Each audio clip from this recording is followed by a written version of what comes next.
Okay ကျွန်တော် income statement ကိုကျွန်တော်တွက်ခဲ့ပြီးသားเนาะဒီကကျွန်တော် alternative income statement လို့ပြောတာဖြစ်တဲ့အတွက် income statement နောက်တစ်နည်းနဲ့လည်းကျွန်တော်တွက်ကြည့်အောင်ပဲပေါ့เนาะရတဲ့ result တွေကအတူတူဖြစ်ပါလိမ့်မယ်ဖြစ်လဲဖြစ်မှာပါเนาะဖြစ်လဲဖြစ်ရမယ် Okay ရောဒီ income statement တွေတွက်ဖို့အတွက်ထုံးစံတိုင်းကျွန်တော်တို့ပထမဆုံးကbusiness နဲ့ individual name ပေါ့ company နာမည်လုပ်ငန်းနာမည်ပေါ့เนาะ company နာမည်လုပ်ငန်းနာမည်ပြီးရင်ဒါဒီ income statement ပါ income statement လို့ပြောရင်ကျွန်တော်တို့ဒါ profit and loss အရှုံးမြတ်ဘယ်ကာလဘယ်ရက်ဆွဲအထိတုံးဆိုတာတို့ for the period and the date ဆိုတာတို့ပါမယ်ပေါ့နော်အဲ့ဘာ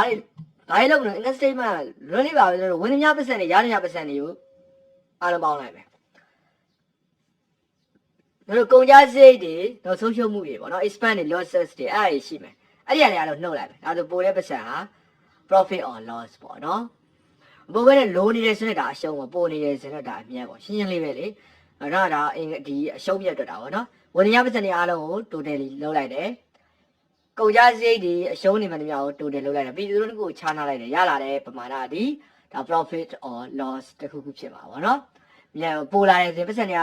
ပိုလာရဲဆိုတာ profit ပေါ့အလိုတွေပြနေတယ်ဆိုရင်ဒါ minus ပေါ့နော်ဟိုအရှုံးပေါ့နော် okay ဘာလို့ဒီ alternative income statement ထပ်လောက်ရတာတော့ဆိုတော့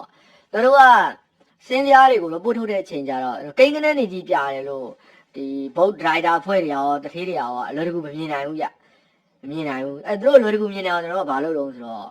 ဟိုပုံလေးတွေဆွဲပြရတာဗောနော် graph လေးတွေဆွဲပြရတယ်အယောင်လေးတွေနဲ့ပြရတယ်နောက် label လေးတွေနဲ့ထိုးပြီးပြရတယ်ဒီ check နဲ့ကြည့်လိုက်တာနဲ့ဒီ decision making လုပ်ဖို့လွယ်ကူနေအောင်ကျွန်တော်တို့ကဟို data visual analyze လုပ်ပေးရတယ်ဗောနော် visualize လုပ်ပေးရတယ် data visualization လုပ်ပေးရတယ်ကြည့်လိုက်တာနဲ့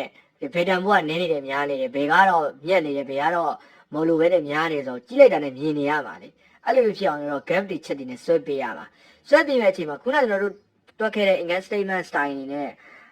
financial position style တွေကအဲ့လိုမျိုးအလွယ်တကူ graph ထုတ်လို့မရအောင်โอเคเนาะအဲ့ဒါတော့အလွယ်တကူ graph ထုတ်လို့ရအောင်နောက်ထပ်ဒီ alternative နည်းတွေနဲ့ကျွန်တော်တို့ပြန်ပြီးတော့ပြရတယ် alternative နည်းနဲ့စီးရင်ပြန်လောက်ရတယ်လောက်ပြီးအဲ့ alternative ကရလာတဲ့ value တွေ data တွေနဲ့ပါကျွန်တော်တို့က graph တွေချက်တွေထပ်ပြီးတော့ဆွဲရပေါ့နော်ခုသင်ခန်းစာရဲ့နောက်ဆုံးပိုင်းလေးအနေနဲ့ကျွန်တော်တို့ graph တွေချက်တွေနဲ့ကျွန်တော်တို့ data visualization ပြမှာဖြစ်တဲ့အတွက်ဒီ alternative နည်းလမ်းလေးကိုကျွန်တော်ထပ်ပြီးတော့လေ့လာရအောင်ပဲ okay နော်